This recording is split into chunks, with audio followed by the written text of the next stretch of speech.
I wanted to talk in depth about my thoughts regarding the RSI Galaxy, and I've held off for a bit because I wanted to collect my thoughts.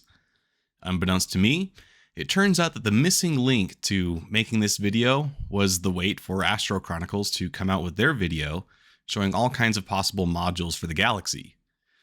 This video really expanded my mind to possibilities far beyond what has been announced as of now.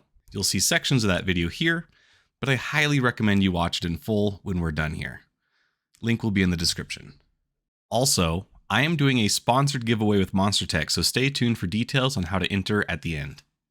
When the Galaxy was first announced, it was love at first sight. The Angry Space Dorito bore a striking resemblance to a scaled down version of another Angry Dorito from my childhood. Menacing and imposing, while still somehow sleek and industrial, it struck all the right chords with me. And I am still excited for the Galaxy, but my hopes are a little extinguished following the Q&A.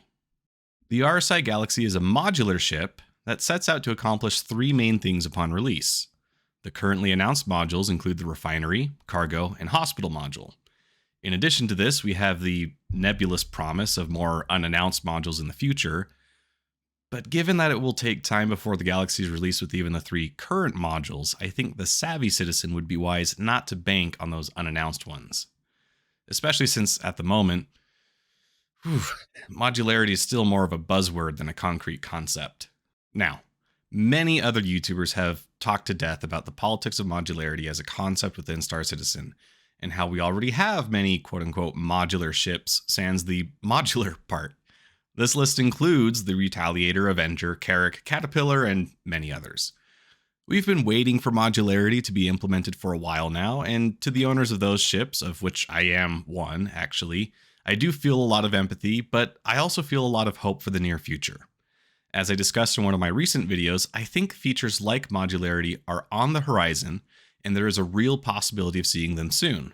So, while I understand the frustration, I don't think it is all bad news. Instead, I want to talk about whether the RSI Galaxy really fits the modular category, and whether its modularity is a real benefit as it currently stands. In my hands, I've got my Airsoft M4. YouTube overlords, this is not a firearm, it is an airsoft gun. The reason I pull this out is the M4 is a modular weapons platform. We can see that imitated in this airsoft replica. By the way, I painted this myself and I'm quite proud of how it turned out. Nice. But we can see that it is clearly intended to be some kind of long-range DMR. A scope would not be out of place on this rifle. It's adjustable for a wide range of shooters. We can also easily envision changing this over to be a CQB gun.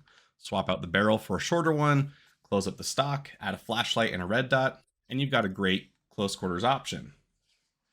So as the needs of the mission evolve, so too does the configuration of the rifle. All of that convenience is the modularity that the M4 has over something more akin to a woodstock hunting rifle. Sure, you can modify that rifle as well, but it's much more difficult to do so because it lacks that magic modularity. With this, I hope to establish that for something to be modular, it needs to offer two things: a convenience towards its modification and the ability to tune its performance towards different tasks. If it's not convenient, then it's not truly modular. Now, for obvious reasons, we do not yet know exactly how CIG tends to balance modularity as a convenience, but we do have some ideas as to how they've discussed it in the past. There has been discussion in the future, storage of ships will require payment, so we won't be able to forever leave our fleets in dry dock without paying hefty fees. A modular ship in theory would save money here by not requiring as much storage as compared to a full ship. This is what CIG has alluded to in their RSI Galaxy Q&A. The question this raises to me, though, is how expensive is ship storage going to need to be to make ship modules enough of a benefit? And the other side of this token is convenience. CIG is saying that only certain locations will be adequately equipped to swap out these modules, and that it will take some amount of time to do. So essentially, it is like claiming the Galaxy with extra rules, and I would imagine that it takes a similar amount of time as well. If that is the case, then how different really are these three variants? And is the ship truly modular, or is it just that, variants of the same ship? This is something that Ray's guide has talked about as well when he suggested that the current modules be split in half to allow mixing between them. The end goal being that you can now vary your loadout to a much greater degree than it is currently planned. Perhaps I'm just greedy, but I'd like to actually see them make 2 full-sized modules fit in the Galaxy. And I think that this would work if they took advantage of all the dead space in the nose. Regardless of what approach they took, I feel that this type of change would truly make the Galaxy a modular ship. It would be significantly more adaptable to fit any kind of mission, but still lacking the kind of utility you get from a specialized ship. For instance, compared to the most common ship in the verse, the Hull C, which has a cargo capacity of 4,608 SCU, you would get 1,088 SCU with 2 modules plus the base cargo. That makes the RSI a great mid-tier cargo ship, but clearly at a disadvantage to the Hull C. The Apollo Triage, the unique dedicated hospital ship with fully configurable bed layouts, can cater itself in ways that the hospital module of the Galaxy can't and shouldn't be able to do. The Triage is also a much smaller, more nimble ship that can function much like an ambulance, whereas the Galaxy will be too slow and sluggish to get places quite as fast. The Expanse is a dedicated refinery ship and can handle more jobs simultaneously compared to the RSI. The advantage of modularity is that you can do a little of anything and that you can mix it as you please. But the trade-off is that dedicated ships can do it better, faster, and cheaper.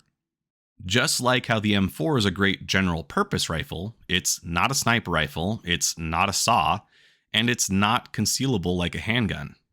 It can do a lot, but the purpose-built firearms can do those jobs better. The same should be true for modular ships in the verse.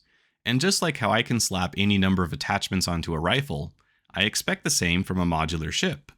With only one choice for the modular aspect, it feels more like I'm picking a variant as opposed to catering the ships to my needs.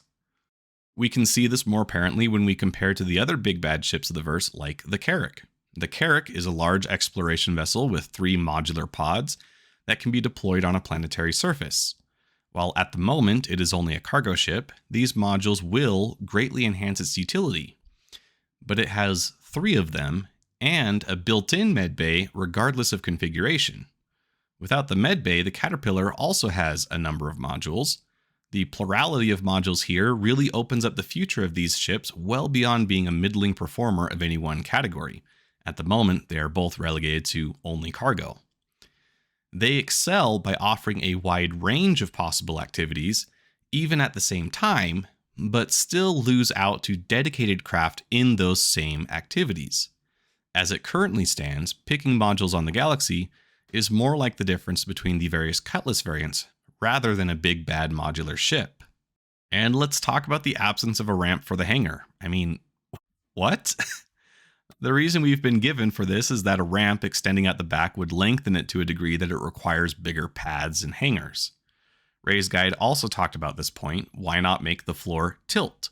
I'd like to add that it can even tilt forward, or the floor could just drop down like on the 890J. We have technology! And while they've said that more modules will be released in the future, they could have mentioned at least some of the ideas they have there. Astro Chronicles has come up with a bunch of cool ideas. To that list, I'd like to add a few of my own.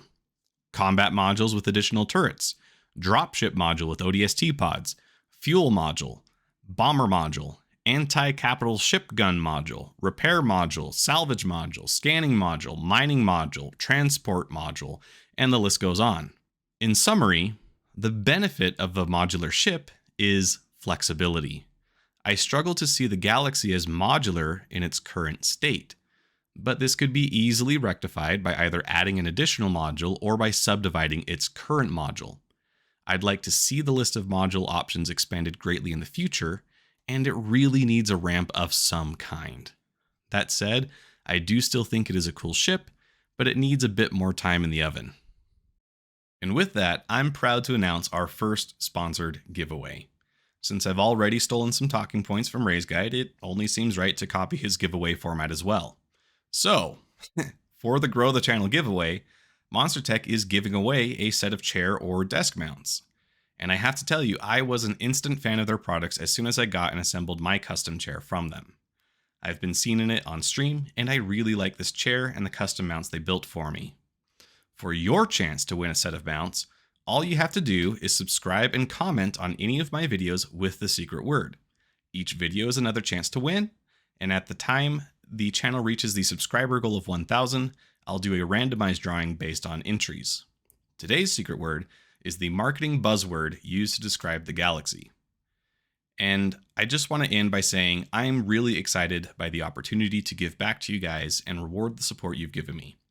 Better still, it's with a great company that makes solid products that I can stand by wholeheartedly. And I know that I am new to this whole YouTube thing and sponsorships and all the success that really I've had in the last year. My promise to my viewers is that I will present my content and ideas with integrity. I will not be accepting sponsorships from companies I can't support, and I'd invite you to hold me to this. That said, Monster Tech is definitely one of those companies. They've been a pleasure to work with, both as a customer and a new sponsor partner, and I have no doubt that you will be happy with their products. But if you like what you see here, I'd invite you to like, share, comment, subscribe, and do all the YouTube things, and let me know what you think. And until next time, this is Odd Job Entertainment, signing off.